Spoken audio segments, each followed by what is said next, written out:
Today, it's Edwin's Monday evening property rant.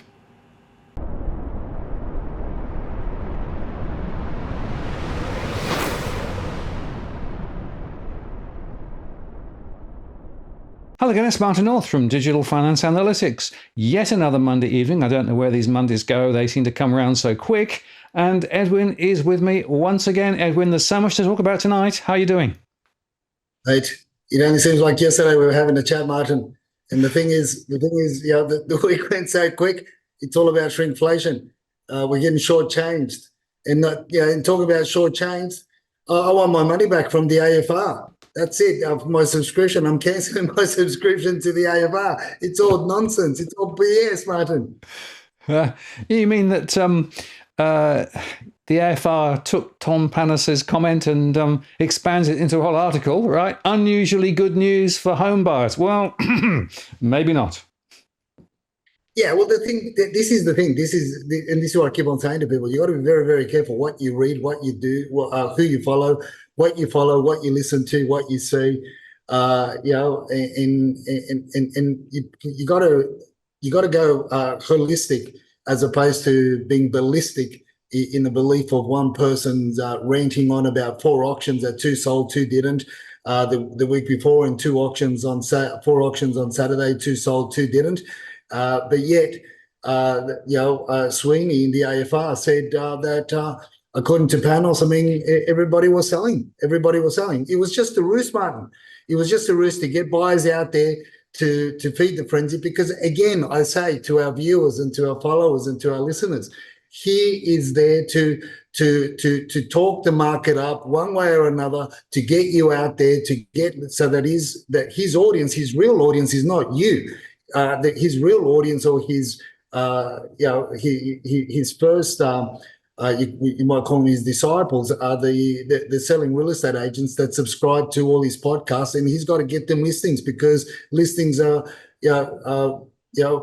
short and far between in Sydney, and the numbers are still tracking below 2023, which we'll look at further later on. So it was just a ruse. It's I'm of the opinion that that's what it was for. It was really to con people to get out there and go to the open houses, so that the neighbours of those particular open houses there, the neighbours could see and say, oh wow, look at all these buyers and blah blah blah, this that and the other.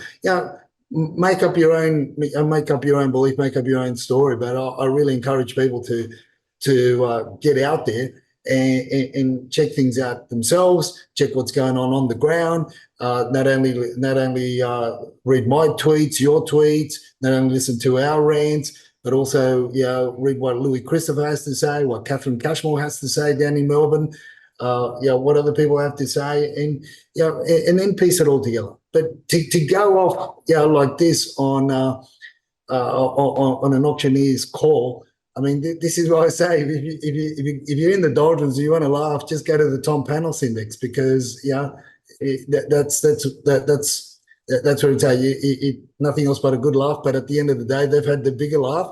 The AFR have had the bigger laugh because they've got my monthly subscription money. Well, it's just worth underscoring, of course. A lot of the media have very strong interests in property. In fact, they own some of the property portals as well. So sometimes you wonder how objective some of the commentary is vis-a-vis the ownership of the portals and trying to get more turnover through the property system, because of course they benefit from that. So objectivity is important.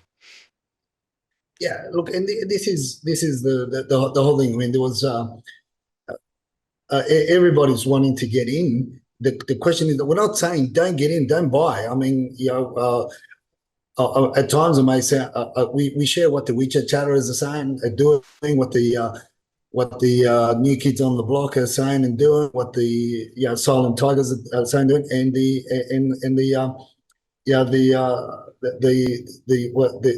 other influences that are changing and shifting the market. We're just sharing what they're doing so that you can make up your own mind, because it doesn't necessarily mean that those influences influencing the particular market that you or I would want to buy in for our personal purposes or reasons, or friends or family or clients, whatever. You've got to really analyze every single market.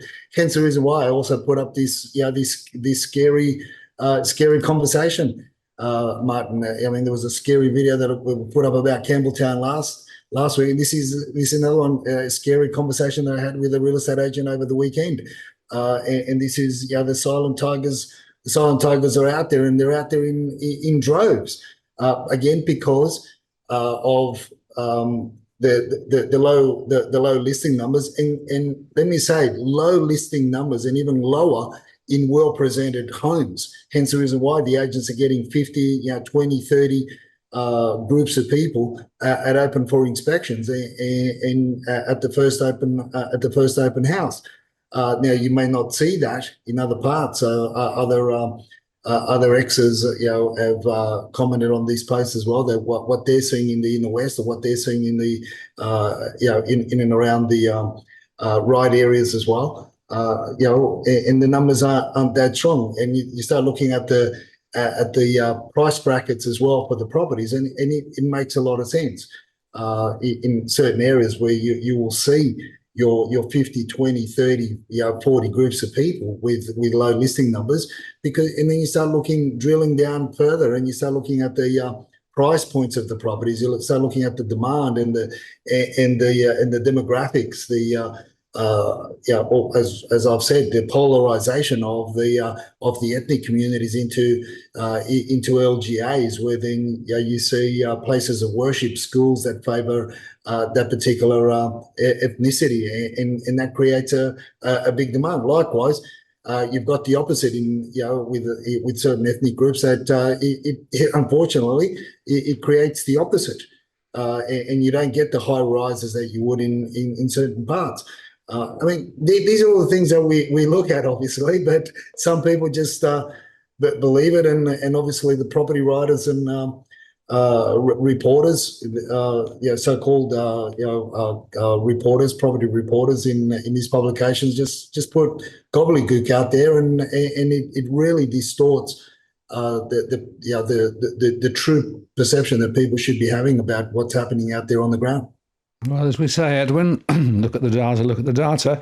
I'd also make the point that this was quite a disturbing thing that came up. This is actually in the rental sector. So desperate renters have been hit by a perfect storm of fierce competition. So this is essentially a whole bunch of people in Surrey Hills queuing to try and get a look at two apartments, and looking for advertised rents of 975 and 875 in a block above a pub.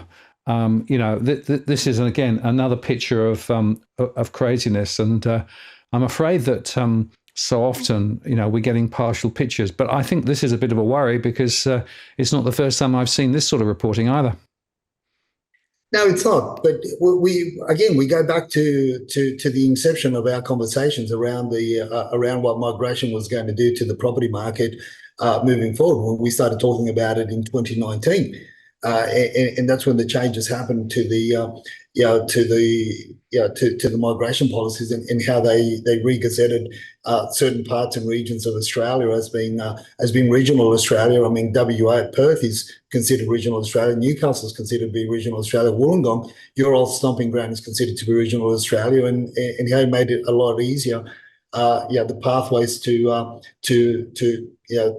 get a visa and then to obtain permanent residency was a lot easier. And the fix was in before the election of 2019. We raised that, and this is really the aftermath of all those ad hoc policies, all those policies that the governments, both the left and the right, through the Aussie population under a semi-trailer. They weren't even courteous enough to throw us under a bus. They threw us under a triple bogie semi-trailer road train that was travelling from Perth to Cairns. Carting livestock. This is the sort of shit, the ad hoc policy that the government throw, and then they expect anything different. And then, of course, then well, once again, we've been raising other issues that compounded the problem. Now, if you recall, back in 2017, 2018, Martin, I was posting and we were sharing and commenting about what happens when there is a lack of tenancies or properties for lease. What happens, and I would share posts on Twitter and on our show, on the Rant. I will show videos that I took of makeshift garages in all over Sydney, for as a matter of fact, in the Shire, in the North Shore, up in the mountains, in the western suburbs, in the southwest regions. I mean, you name it, I've seen it all. I've seen houses with 3 kitchens. A kitchen in the laundry, opposite the toilet, with an adjoining shed that they've converted into a living accommodation.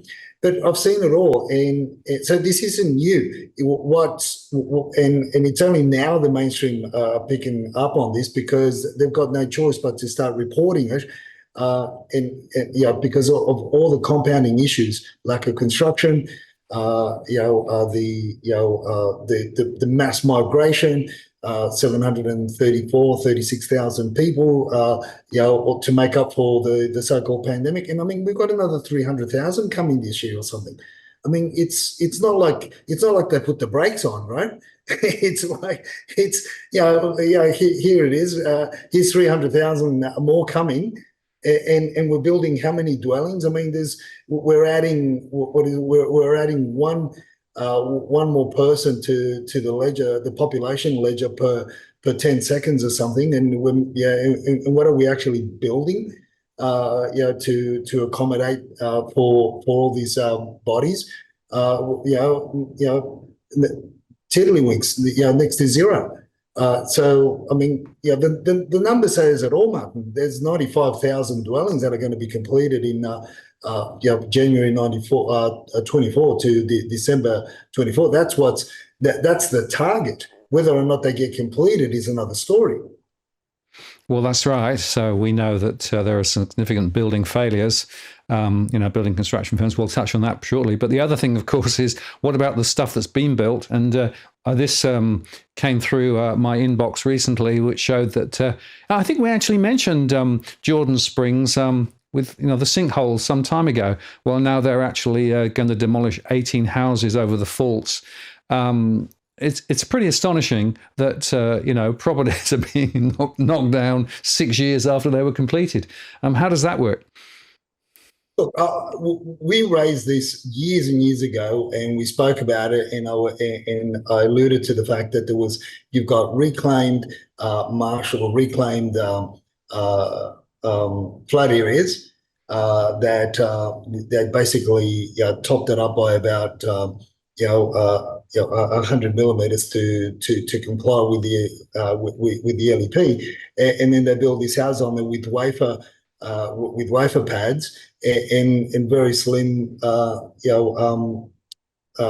footings, let alone slabs, and then they build these houses on it. Of course, shit was going to shift and move, because it's a flood zone. It's old marsh areas. Hence the reason why. I mean, hence the reason why it's called Jordan Springs. Hence the reason why you've got the ponds.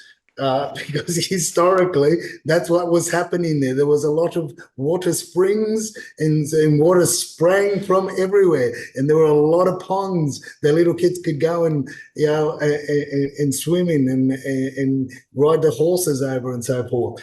I mean, this is the shit that goes on with the local governments and New South Wales government. They're just allowed and bent over for developers for these these subdivisions.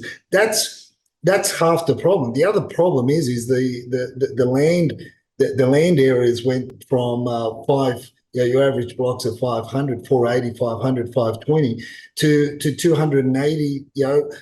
Considered a huge block of land in Jordan Springs. If you had a block for it was 330 square meters. of land. So of course you're going to have all these issues because the ground is going to continue to shift, and particularly if the engineering isn't done properly, when you're doing all your curb and guttering and your backfilling, if all that's not done properly, which it isn't, it hasn't been. I'll tell you what people should be fearful of, the people that live in Jordan Springs, Martin, and that is the apartment blocks that are close to the shopping centre. Yep. I can guarantee you that they're going to go, if they haven't already dilapidated. When I had the rent roll, we used to manage a couple of apartments in that complex, and there was some issues there. And that was 6-7 years ago, 8 years ago, last time I went into that building. I'd hate to see the condition and the state of the basement car parking area at the moment. So this is where, again, we say it's we don't know how to build high rise. We don't really know how to build. What we should be doing, once again, that I've been screaming from the rooftops and from every hill in Sydney, is the LGAs should allow the demolition of the old 50s, 60s fibro structures that sit on anywhere between 600 to 850 square metres of land, and be allowed to build dual occupancies, duplexes, triplexes, and the like. Over the last 2 years, we've gone backwards. Even with that, councils have changed the policies again, and you could even be sitting on 1,500 square metres of land in a Parramatta LGA, and you can't build a dual occupancy. You can only you can only have a house with a granny flat. Go figure. And these are established areas, areas that have stood the test of time, homes that have been sitting there since the 70s, 80s, and they haven't moved or had very little movement or cracking or anything. So in other words, it's the right areas to continue to develop, but yet we've thrown the majority of the first home buyers into the northwest region, the west region, and the southwest region, giving them very little by way of amenities and infrastructure, and to build on crappy blocks of land, and now they're going to pay the price. I mean, I would be absolutely crapping my pants if I owned the houses around where this developer is going to demolish those 18 homes. Absolutely, and this is a continuing story. You also mentioned the shrinkflation on lot sizes. And this came in as well, and it shows that in Melbourne, which is different areas around Melbourne, again, the average lot area is being squeezed and squeezed and squeezed. So there's something really amiss here, because what we're finding is that pretty much however you look at the way that the property development sector is running, lot sizes are shrinking, quality of construction is falling, demand is rising. The only thing that's more consistent is the amount of fees that the developers have to pay to the councils. Yeah, the council contributions are going through the roof. Yeah, and the delays in approvals from your granny flats to first year homes and things like that, it just going through the roof, and the delays have been, from where you could get approvals from 4 to 6 weeks. Now you take anywhere up to 6 or 8 months, and in those delays you incur a lot more costs. So this is the whole thing, Martin, is that we've got great land to develop and build on, as I said, in the old established suburbs, but Chris Binks has got a fight on his hands to fight a lot of the LGAs. There's 36 or so LGAs in Sydney, and a lot of them you could, like I said, you could build triplexes, you could build villas, 5 small. I'm not necessarily all for high development, as you know, or the high big strata complexes, because we really don't know how to build those. There's only probably 3 builders that can build something half decent, and it stood the test of time as much as I give them a bit of stick from time to time on Twitter, but they're still there, and they haven't gone bust. But the majority of these other builders, they can't build and they go bust, and then people are left holding the holding the bag, as they say. So it's hard, and those lot sizes are getting smaller. But look, the other thing, as we're looking at numbers as well, Martin, is it's interesting when it caught our attention last year how the land envelopes or lots in Melbourne have increased. In the for sale listings across domain. So nobody really wants to buy them. Nobody wants to build. I mean, you'd be crazy to build anything new, in my opinion, unless you had everything secured, and unless you had a lot of money to back you up. But let alone in Melbourne, and on these lots, it's crazy. This is why I say, Martin, that established dwellings on established, in established areas, no matter how old they are, they're starting to pick up a lot more value for no matter how dilapidated the actual the dwelling that's on the block of land is. It's because of what's happening around in around the periphery of all these issues that we're reading about, talking about, and seeing. And family and friends having issues with builders and new buildings and new builds and so forth. It's pretty crazy. And just to add to the craziness, I'm sure you saw this, that China Evergrande has finally been forced into liquidation. And I think there's 300 billion US of liabilities, huge number. And it's probably the most indebted property developer in the world. The China's real estate index is down 85%. And there's a few other things going on there. I just wonder how this is going to impact the WeChat chatters and how they look at Australia, because I mean this is a big deal in its own right, but the waves could be dramatic. It could certainly impact the demand for steel in Australia, and of course a lot of the people who may be holding property in China is thinking, oh well, what do I do now? How does this play into the WeChat chats, do you think, Edwin? Well, the WeChat chatters have been going back, from when they could last year, been going back, and as I said, they've been cashing out as much as they can. It wasn't only that they were prepared to take losses from the investments or the family properties over there. They were quite prepared to take a hit, but that's been the chatter all along, is that whether they get 30, 40, 50% of the money back here, it's a lot better than losing it all over there. But the market currently is presently more influenced by the chatterers that left China even before the pandemic. The chatterers that have been living in the States, in Canada, Malaysia, Singapore, in a lot of other countries, Asian countries, and where the post the pandemic, where they've said, you know what, let's look further afield, and that's they're the chatterers that are influencing our markets from abroad. But also the people that are here, the chatterers that are here, they liquidated their assets over there yonks ago.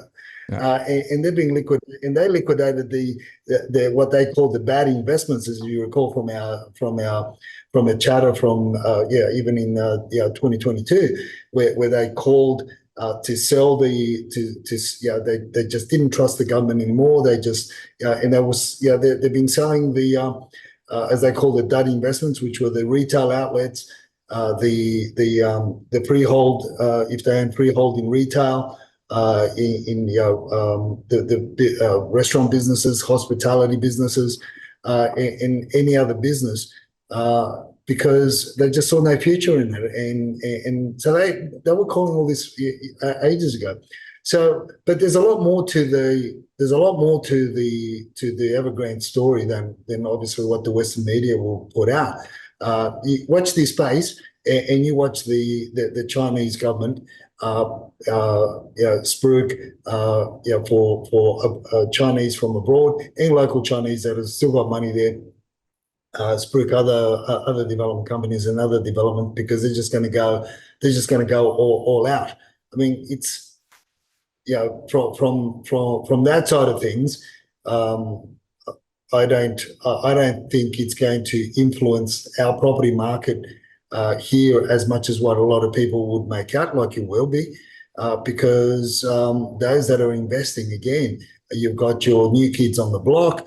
A lot of Chinese money has been going and will continue to go into developing Vietnam. A lot of American money, a lot of US money is going into Vietnam, and a lot of other countries are putting a lot. Even Japan is putting a lot into Vietnam, and the new kids on the block. It's the golden era for Vietnam, and with the money, guess where they preference to park their newly gained wealth. It's not in the US, it's not in Canada, it's in Australia. Absolutely. And, I think there is a significant focus amongst local WeChat chatters, and they see themselves probably better advantaged than many Australians who might be distracted on other things. Yeah, well, that's it. This is the chatter from the local chatters, right? Because of the Evergrande issues and all the other issues that have been that have come up over the last week in the mainstream media news, and the fact that we've been celebrating the Australia Day long weekend, and a lot of companies have taken extra holiday for Christmas. On a totally different plane. Is the WeChat chatterers and the chatter among some of the groups is they're encouraging the children, the teenage and children in the early 20s. They're encouraging them to really watch the John Wick. I mean, that's and because I've sent you the segment, because this is what they're talking about, right? It's obviously they've for me it's more about how they've correlated what they want the next generation or the kids to do and to focus on in investing in a property, in the principal place of residence or first-time buyers, whatever, but just focus here in Australia in a property. And the main thing that comes out, obviously, in the John Wick movies is when they talk about John Wick, how he's focused, how he's committed. And his sheer will just doesn't stop him from killing hundreds of people in each movie, and determined to get to the end goal. And for them, they're just saying, listen, you got to be focused, you got to be committed, and you got to have sheer will to get ahead in the property arena here in Australia, because of all the issues. They don't just all these issues don't just confront or the Aussies. Confront the Aussies, or the Aussies aren't the only ones that have to overcome. But because they unfortunately and what they say, not in the bad, but it's they're trying to draw a parallel. You can either be, I guess in a way they're putting it out there, saying, look, you can either be going abroad. You can either be spending your money on fancy cars, or outfits, or purses. I mean, some of these purses. I mean, they talk about all this stuff. I mean, and I'm flabbergasted when I look at the posts how they talk about that some women are, some ladies are walking around with purses that are worth $45,000. Martin, I didn't think a purse could be that valuable unless he was holding at least $44,000 inside it.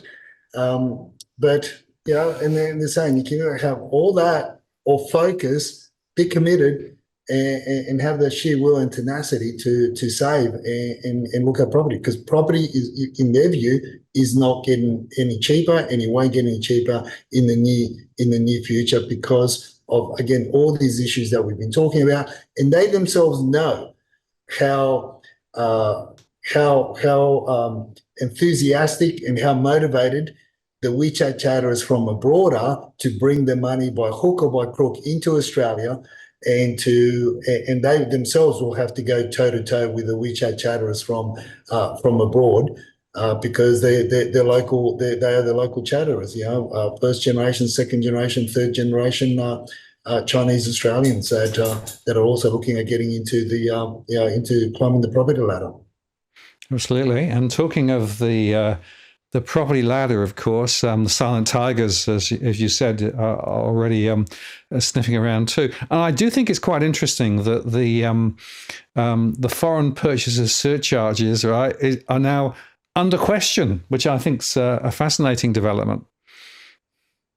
Yeah, and this is something, a continuation of what we've been talking about with the, as I said before, was to, the talking to the different Indian communities and what they're looking at, and how their children that have grown up here, the second generation children that just don't want to go back to India, to whatever community, whether it's Bangladesh or whether it's wherever, what other city and whatever. They said, Mum, Dad, sell all your stuff over there in India because it's increased in value so much, as we spoke about a few weeks ago, and bring it all here because and upgrade and improve our lifestyle here. Obviously, people don't understand that because that ain't. A lot of people don't understand what's happening and how it all happens because they just follow the Tom Panos index. In whatever the AFR tells them. But this is what we've been saying, and then on top of that, now they've got that wind of the foreign purchase surcharge and taxes, unlawful taxes that the government's allegedly been charging, blah blah blah. Now there's a class action, so happy days for the silent tigers, and of course there's five or six other countries that we've got treaties with. And that they too will, people that if they've invested in Australian property, they will be able to pursue the government for a refund. So interesting times ahead, Martin. So it's really no quick fix for what's happening, and it's placing the local Aussies, the battlers. The first-time buyers, that first run on that ladder is just getting higher and higher, and for a lot of them, it's now out of reach, unfortunately, unless they really go out into the region and commute 2.5 hours to get to work. Yeah, absolutely. Well, I'm seeing a lot of that with my one-to-one conversations. People are moving further and further out. But interestingly, the other point is there that there's still a certain amount of interest in buying apartments off the plan. But it is interesting if you start then looking at, so who is making money, right? Who is making the money from off the plan transactions? And it's a pretty scary story when you start looking at it. Yeah, look, it is. This is the new kid, the new kids on the block. They're really, it's scary stuff. I mean, it's nothing but a pyramid selling scheme where they've got groups of people. Some of them are licensed real estate agents. The majority aren't, but they'll work under a licensed real estate agent. Obviously the marketing company is a licensed agency. So what they do is the marketing company, the marketing company takes a contract to sell off the plan, entire blocks around Sydney for various developers. They get a huge drink out of it. They could get anything from $60,000 to $85,000, even $100,000 commission on the sale of one apartment off the plan. And what they do is they've recruited the new kids on the block, some agents that are licensed. They've recruited them and they've said, right, we're gonna split our commission. So out of let's run it off to the average 60,000. We're going to give you 40,000 for each sale that you bring into the business. But that's not the game. The game isn't really for them to go and sell the apartments themselves. Obviously, if they do sell an apartment off the plan to they hoodwink somebody from their community that's got a lot of money. They hoodwink them in. They get 40K, which is not bad.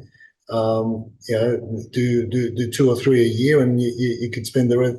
You do that in the first month, and you could spend the rest of the year on the beach, chasing the surf. So then, what they do then is the second tier go out and recruit subordinates to help them market the property, and they, out of the 40 grand, they give them anything from 15,000 to 25,000. Depends on how proactive they are. And then they teach those subordinates to go and get referrers, of which then they get $1,000 to $5,000. Now, when you look at the pyramid, it's only in the top 2 tiers of the pyramid that the majority of the actors are licensed real estate agents. I mean, this is a big no-no with the regulatory. You can't share commissions with an unlicensed individual. Here in New South Wales, you can't share a commission. You can't even get a referral from a real estate agent unless you've really got a real estate license as well, or you're working in the industry. You could have a practicing certificate, but it has to be active. So, but they've bypassed all this, and it's all in the face of the regulators, and they're doing it. Obviously, not all the Vietnamese real estate officers like this, because it's taking a lot of bread and butter away from the sales that they would otherwise conduct through their offices. But it's dividing the new kids on the block. But I've seen this before, Martin. I've seen it before. I saw it in 2000, in the early 2000s. It was revamped in 2013, 2015 with the Chinese community, and now it's just being revamped once again and refreshed with the new kids on the block, because they're hungry to make money, and the community's got a lot of money. Follow the money, Edwin. Follow the money. And it is interesting, isn't it, how the pyramidal structures just keep reasserting themselves. And so, when you're talking to an agent or somebody who is purporting to represent, the construction company, it's worth asking yourself, just how much are they making out of this? So, how objective are they being? And of course, they're not being objective at all. It's a marketing spin. And if you're not careful, you can get sucked in. And this is what I say. I've been saying for almost 2 decades. In my opinion, my strong opinion, that there should be a disclosure of the percentage commission that the agent is getting on the sale of a property, and that'll tell you straight away, whether you're being hoodwinked or not. The average commission at the moment is 1.7% across Sydney. It may be a little bit lower, but it's around anywhere between 1.5 to 1.7%. Before the pandemic, it was 2.2%, and years before that, you could say it was 2.5. And obviously, as prices go higher, and there's more competition to listing, and the shortage of listings. I mean, I know some people are taking on listings at 0.5% just to get a listing, but then when you look at the value of the property, even 0.5% represents a $25,000, $30,000 ticket. So it's when you're buying an off-the-plan apartment in Parramatta, that's on the books at $800,000, and the marketing company is copying $80,000. That's a 10% commission. So if that was disclosed on the contract of sale, so in actual fact, I've said all along, you're paying for the agent's commission. The developer isn't paying for it. You're paying for it. And the buyer's paying for it. And the buyer, the vendors just jack the price of the apartment to compensate the marketing company and all the subordinates underneath the marketing company that they farmed out the work to. It's crazy. Hence the reason why I say the commission should be disclosed. It should be a part of the contract. And because if you look, that's something, and there would have been a lot more controls, but the the REI New South Wales, when I brought that up in 2008, they shot me down, and that's when my relationship with the REI New South Wales just started going. We started taking different paths because, as far as I was concerned, we weren't really they weren't really protecting the industry, and marketing companies came on board and things went nuts, particularly in 2013 to 2016, 17. Well, it's a marketing machine, isn't it? That's the way to think about it. It's a marketing machine. And if you don't understand how it works, you can certainly get caught out. I guess the other place you can get caught out is, particularly, of course, if you're buying new stuff, is some poor quality construction. And I'm pretty amazed. Now we've got to the point where building failures and collapsing building companies, it's on TikTok. I mean, go figure.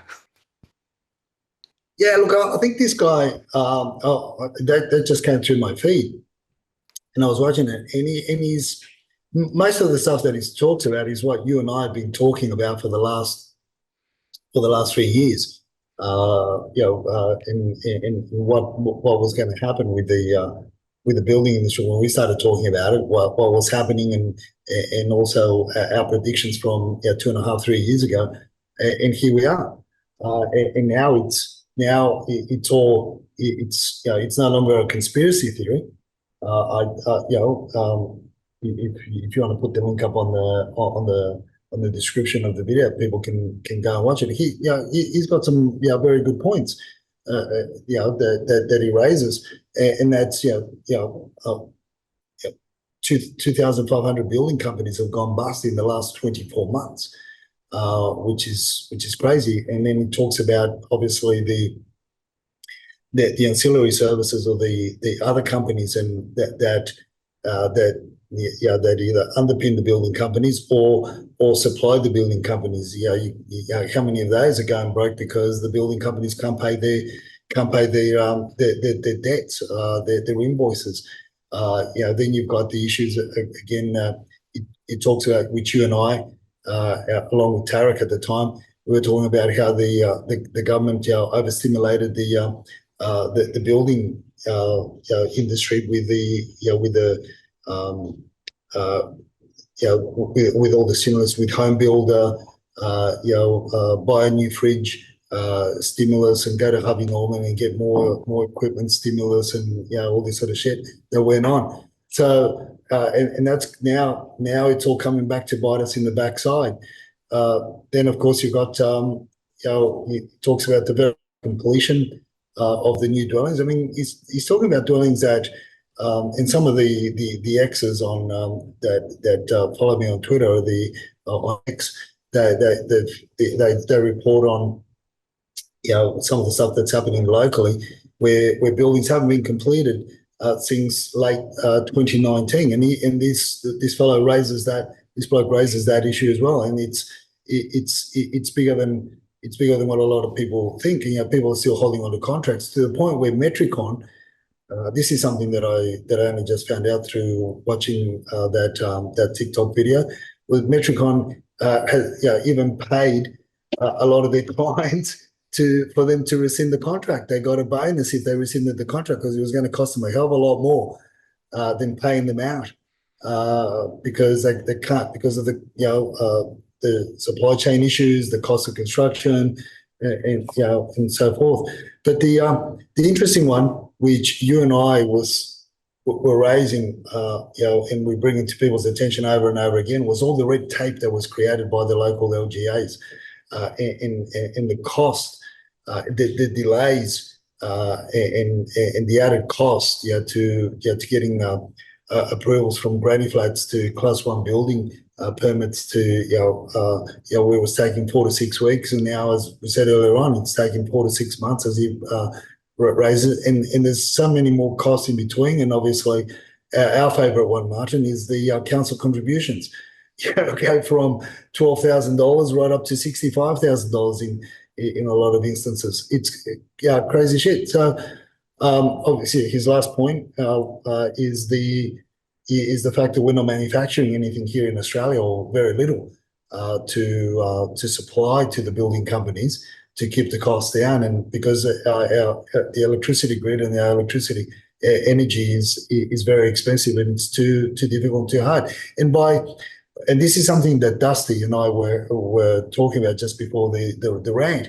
And Dusty brought up the fact that it's patchy government policies with lack of vision and longevity in substance that has brought about a lot of these issues as well. And one of them is the immigration policy. They think that by bringing in more migrants, it's going to lower the cost of construction, which it won't. It hasn't. And you and I have been talking about it for for over a year. We've been for almost 18 months. We've been saying the people that are coming into Australia, that they're bringing into Australia, don't want to work in the construction industry.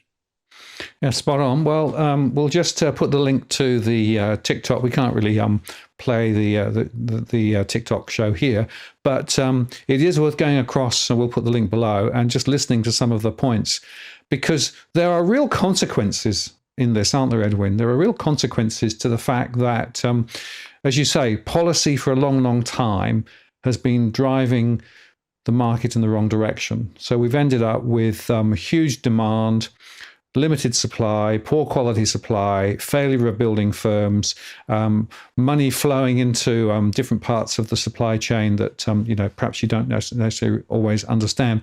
And the net result is it's harder and harder for people to get into the property market and stay in the property market at a time when demand is still very strong. So what do you think the consequences of all this will be? Look, the consequences is what we are seeing, and we have been seeing for almost 18 months now, and that is the low supply of listings and the high demand. It's it's putting upward pressure on prices, evidently, but because there's nothing new being built, and the cost to build anything, you've got what I see, Martin, is the way I look at it is this. So whenever I assess the value of a property, I look at the land envelope. Obviously, the area that it's in will determine how much, what value you would put on a per square meter value on the land envelope. I mean, this is how valuers look at it as well. Then you look at the existing structure. How old it is, in depreciation, any additions to it, fixtures and fittings, has it had any improvement, any renovations in the years?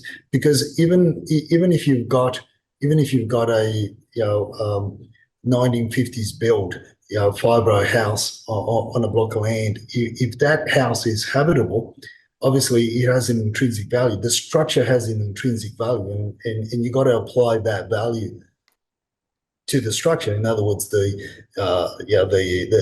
footings, the piers, the timber, the walls, the roof structure, blah blah, and, all that has an intrinsic value. Obviously, if it's been well maintained, well kept, improved, looked after, that all adds to the value. But what I see, Martin, if, let's say, on average, 5 years ago, in an older home that was built in the 50s and 60s, a fibro home, I would, in the Blacktown LGA, I'll do all that. I look at all those things, and at the end of the day, I would say that the structure, in my view, on average, was still worth about $150,000. And this is something that I used to talk to Cookie Boy a lot when I worked in Blacktown there, and we used to share a lot about this. And I would say, and it was brick veneer, I'd give it a little bit more value, because intrinsically the materials are still worth something, particularly if you still are able to rent that dwelling out because you're getting a rental return, right? But in my opinion, right now, the way things are going, and because of the cost to build, the cost to renovate, the cost to knock down and rebuild something, and not only the cost in terms of monetary cost, but the emotional cost and the delays of time, that's going to be taxing a lot more on the individuals. Well, in my opinion, those dwellings, those existing dwellings, have doubled in some areas, if not tripled in value. Where 5 years ago, as I said, they may have been worth $150,000, but you could now apply a value to the existing dwelling, regardless of how old it is. In some cases, it could be worth 250, 300,000, or even more. When you start comparing it to your building costs now on average of a home, a decent home, 5,700 per square meter. If you use a rule of thumb, and if you want to renovate something, if you want to add on to your existing building, something, renovation costs can be anywhere between 3,700 to 4,800, and that's nothing fancy as a renovation per square meter. So they're your rules of thumb that you go on when you try to estimate certain values. So if this continues, and it will continue, there's really no relief. And hence the reason why I say a lot of homes in a lot of the desired areas, the existing dwellings, won't get knocked down as much as what they will is get refurbished. And even the shittier homes in some areas that we've been inspecting homes for clients in and around Sydney over the last 2.5 weeks are just fetching some incredible prices, and even to the homes that need a lot of renovating. We spoke about, but in your Campbelltown region, you're getting that 20, 30 groups of people through because they've become in high demand. They don't buy the blocks of land around those areas to build something new, because building something new, there's no guarantee that you're gonna get the finished product in the 12 months or 18 months that they're telling you that they're going to finish it. Spot on. And of course, the other issue is the supply is still very, very low. So I guess it just begs the question, so why is it that people aren't selling at the moment? And there are some fundamental, you can talk about fear and uncertainty, there's a lot of uncertainty out there at the moment, but there's a bunch of other reasons too. Yeah, that's right. You and I have been talking about the geopolitical aspects of, how it affects the local community, the psychology there. And I'm of a believer that whilst all this crap's going on in abroad, whether Ukraine and Russia, the Middle East, Palestine and Israel, and everywhere else where America wants to start a war, I feel that people are just going to be fearful. They got the turtle's going to pull its head back and clam up, and that's what they've been doing. On top of that, the cost to transact currently is very high, and there's no certainty, of that you'll be able to buy something straight away. So you've got no rental lever to pull on if you don't sell your property, straight away, or if you to go into that in between until you buy something, and the cost to transact to sell. Agents are demanding a lot of money in marketing and all this hoorah stuff. Then you've got your stamp duty cost when you buy, and the property that you're buying is not that much cheaper than what you just sold, because yours is unrenovated, and you're buying, even if you're downsizing into something that's being fully renovated, and it's more convenient for your lifestyle in your old age or in your retirement. But because it's renovated, it almost costs as much as your bigger home that you're downsizing from that's not renovated. So the cost of transaction is very, very high. So they're saying, you know what, stuff it, we'll sit it out. Then obviously you've got investors that are now talking about they're following the trends of the WeChat chatters, your silent tigers, and your new kids on the block with there are new ways of renting the property and getting a much better return on their rental investment. Now that's on that side of the fence, on the naughty side of the fence. But on the traditional side of the fence, the rents are still going up. and they're projected to continue to go up this year. And whilst we're bringing in more people, there'll be a greater demand for property. And whilst the regions are being absolutely decimated by the banks and shutting down and other infrastructure being shut down in the regions, people are going to gravitate to where there's work and to where there's they feel they can earn a crust, right? So they're your issues. So the other reason why I feel that or not only feel, but I've been talking to a lot of the tradies that we work with in a lot of the WeChat chatter groups that Dusty talks amongst the tradies there, and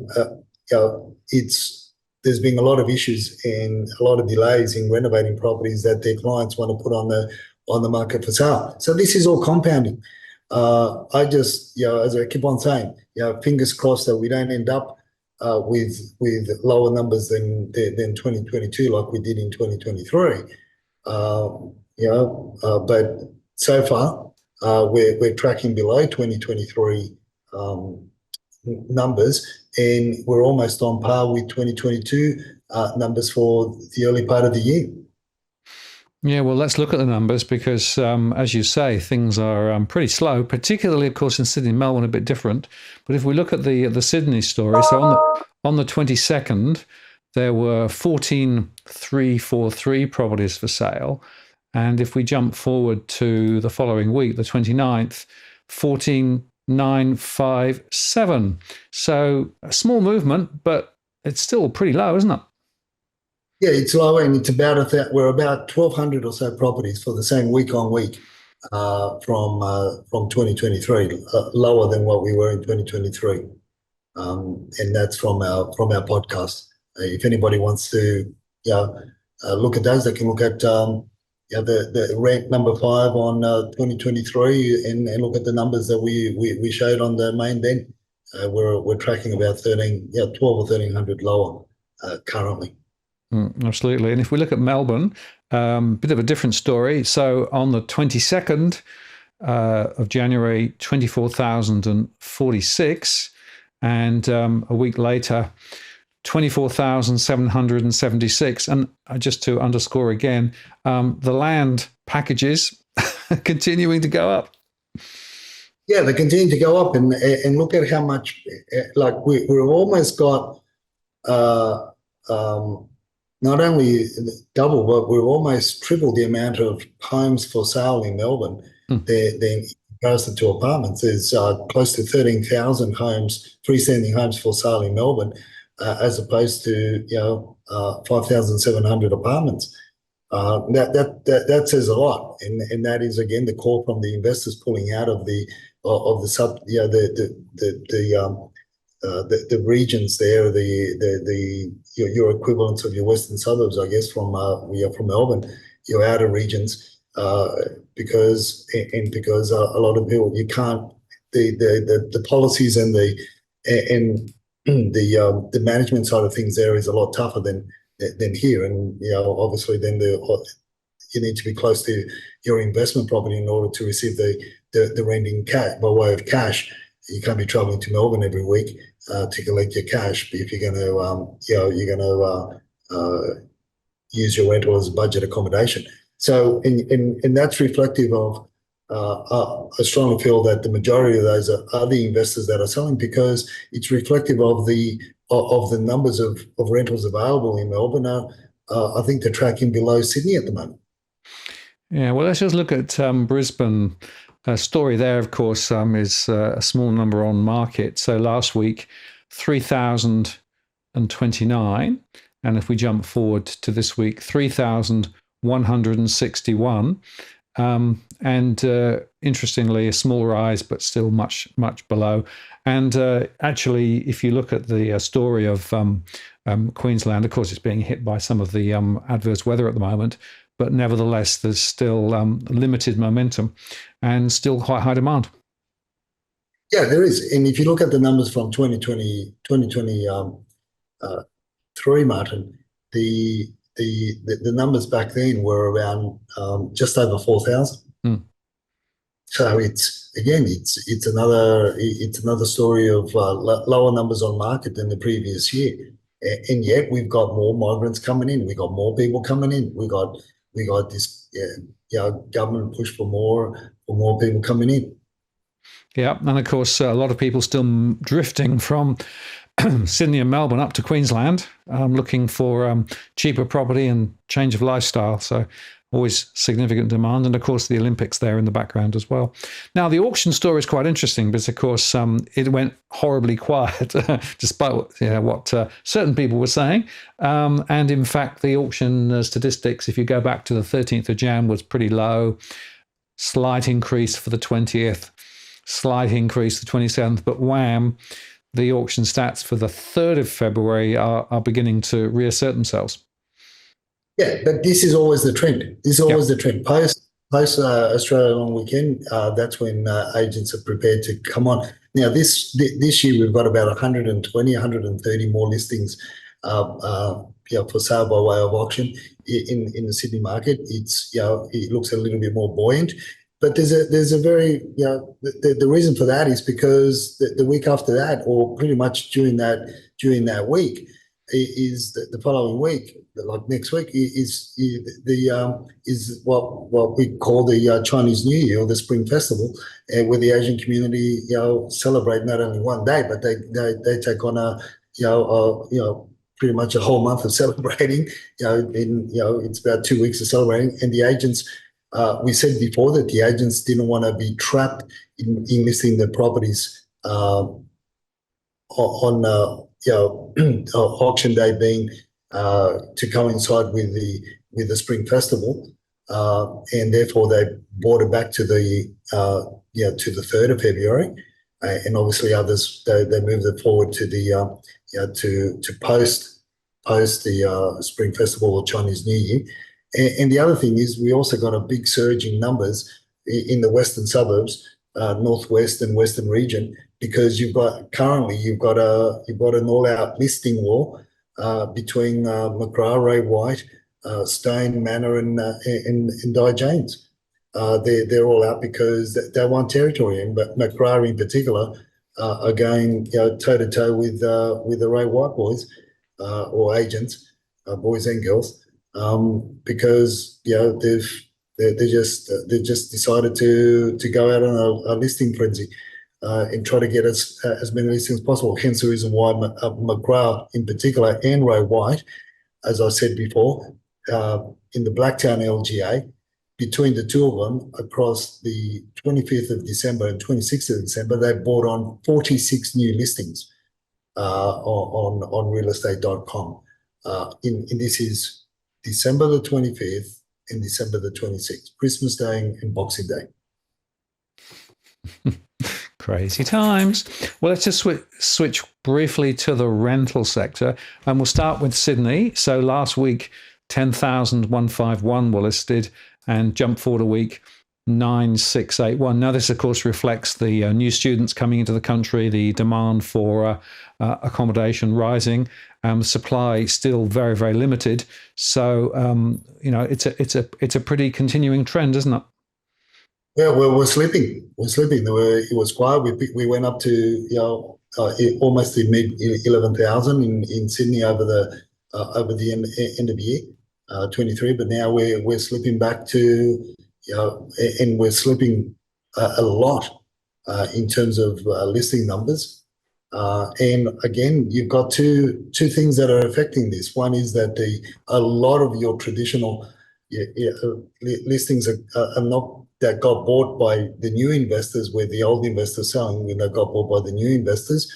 They're not putting them back in your traditional rental market. They're opting for the budget accommodation.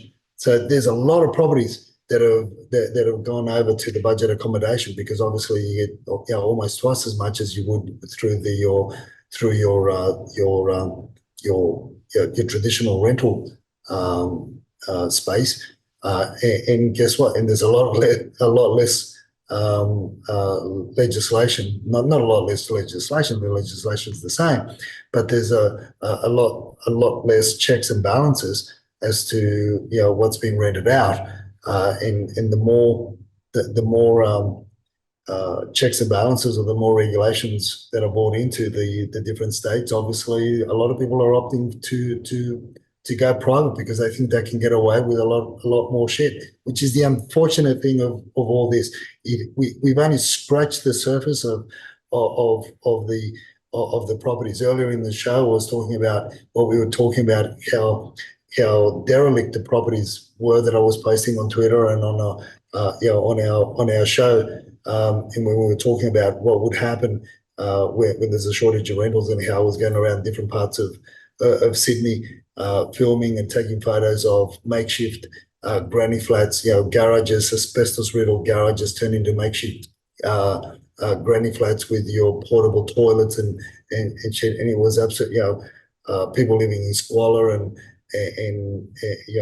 amenities were, what amenities? You had toilets in the same areas as the kitchens and so forth. But that's what happens, and we're only going to get more of that. Except what's compounded now is the fact that we not only got that. I mean, some people would even feel almost relieved to be living in a garage, because currently they're sleeping in their cars or in tents in the parks. Yeah, well, we've featured the issue of tent cities and things, which are still proliferating, which shows that that's a real indicator, a forward indicator of problems. Let's just look briefly at the Melbourne story for rents then. So same story really. So on the 15th, we had 9964. And if we jump forward to the 29th, 8905. So as you say, listings falling again, and some of those because they're being sold or reconfigured, but the rental market is looking pretty sick. And I don't know about you, Edwin, but I don't see anything that's going to change that at the moment. No, nothing at all. As I said, even if you put shovel to the ground now, you're not going to see the building for another 3 years, and that's if. But the numbers say it all. Our insider in HIA said that 2023 numbers were closer to the 130,000, when the mainstream were, and a lot of people were talking 156 or 165, which is still short of the 260,000 target. And yet this year we've gone right down to 95,000 new dwellings, and that's across Australia. Last year, out of the ones that were built, allegedly, Sydney only got 30,000, which is crazy. These are crazy numbers. I mean, seriously, we're, like I said, I need to have a meeting, convey a meeting with Jose the rooster and the chickens.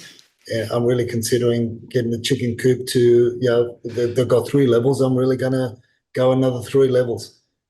Because it's going to be a very hot rental market, and I'll be able to rent some chicken coops out. Spot on.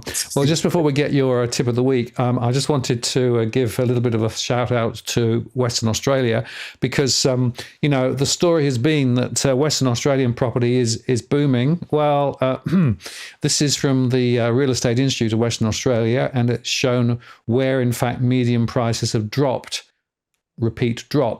over the last 12 months. And you can see there that there are some areas that are showing quite considerable falls. So the story of everything in Western Australia going up is a bit of a BS. And interestingly, there's a very strong correlation with the high levels of mortgage stress that I'm seeing in some of those same areas, which I think is an important point. So even in Western Australia, which is meant to be the standout property market, Edwin, the truth is always a little different. Look, it is, and this is, again, we go back to our mantra. You got to go granular, and not every market is acting the same way. Yep. Not every market is influenced by the WeChat chatters, the silent tigers, the new kids on the block, and the desperate housewives that have been sitting on the sideline for the husbands have been giving them on the sideline for the last 2 years, waiting for the mortgage click. I mean, every market is a whole. This is what we've been saying. I got told a story by one of our followers. One of his friends put an offer in on the property up in the Central Coast that was being advertised at with a guide of 1.2 to 1.3.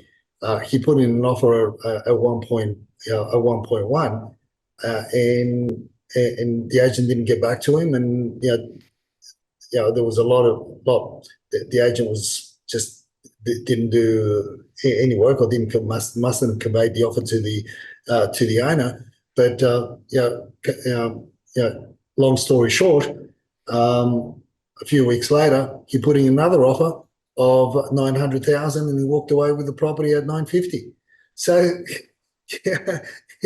so even ignorant, lazy agents will influence the value of a property. And anyway, I think we say it over and over again. So I laugh again. Well, I read those posts as well. I read those commentary as well, where they talk, they beat the chest over one property or one sale or one this or one that. But we're in a very turbulent market, and the best thing that we could say to people right now, and the best tip that we can give to people right now, is just be sure to do your due diligence, and don't get hoodwinked into buying something off the plan because you're going to get a referral fee, or don't get hoodwinked into buying a property because the agent tells you that it's the building and best report is hunky dory, or because everybody else is buying in the area. You got to apply. This is the time where you've got to apply everything and make. Grab any tool, any a bit of advice, any manual that just to do your due diligence, to hone in and make sure that you are buying the right property in the right location, and you're not in Jordan Springs, and you're not in these other areas, because it's costly. Moving forward is going to be very, very costly. If you make a mistake, it's not just going to cost you tens of thousands of dollars, it's going to cost you hundreds of thousands of dollars in doing any rectification work, or walking away with a tail between your legs because you made the wrong decision and overcapitalized, or bought something that was overcapitalized because you got all excited at Tom Panos' auction. Yeah, and that, I think, is probably the very important tip of this week, more than ever, because of course we're starting now into the new property season. You must do your due diligence. You must go into the structural issues, the planning issues, the issues around the locale, as well as the property itself. Has it got stuff that it shouldn't have on it? Is it approved for its current configuration, etc., etc., etc. Asbestos. Is the power board up to scratch? I mean, I can only say it so many times, Edwin, but I keep saying it. The number of times that I've spoken to people who have actually regretted at their leisure at not doing the due diligence on the way in, and it's led to them ending up with a property that is actually not worth what they thought it was, and is a liability not just at a point in time, but all the way into the future until you actually find a way to exit it. So this is such a critical decision that people take. And so often my frustration is that people are making these decisions on very, very narrow bases of information without doing the work. And both you and I believe that you have to do the work. 100%, Martin. And next week, I know we ran out of time, but next week we'll share what the saga of a desperate housewife that just went in. They got too emotional and they didn't do the due diligence. They trusted the agent. I had a look at the property yesterday, and the poor bastards. I say, listen, if I was you, I would pack my bags right now. I would grab my child, your child, and I would go and park myself in a hotel. This house is not safe to live in. And the thing is, it's because they. The agent said, "Yeah, it's great location. Look at the view. Don't worry about the software. What's happening under there? Look at the view. You can see the river. Yeah, you're going to be floating on the river. If you're not careful. A week of if we get a deluge like we got last year, a solid 2 weeks of rain, I don't, I wouldn't be able to sleep in that house personally. But I'll share a little bit more about that next week, Martin. It's fun and games. Yeah, well, I look forward to that, Edwin, in a sort of a rather sad way, because unfortunately it's a story that I hear often from people where they've made, bad decisions and then try and sort of scrabble out of it afterwards. But of course, folks, if you're thinking of buying, make sure that you do things in the right logical order and you do your due diligence, so you end up with a starver property, which can potentially still increase in value, rather than a dog, which can take you and your family to the cleaners or worse. So very important, Edwin. Thank you once again, as always, and I'll look forward to chatting again tomorrow. I don't know, next week, but it feels like tomorrow, right? Yeah, exactly. We're going to be shortchanged again. I'm going to go to sleep and wake up, and I'm going to be sitting on the chair. Okay. See you later, Edwin. Thanks very much. Best.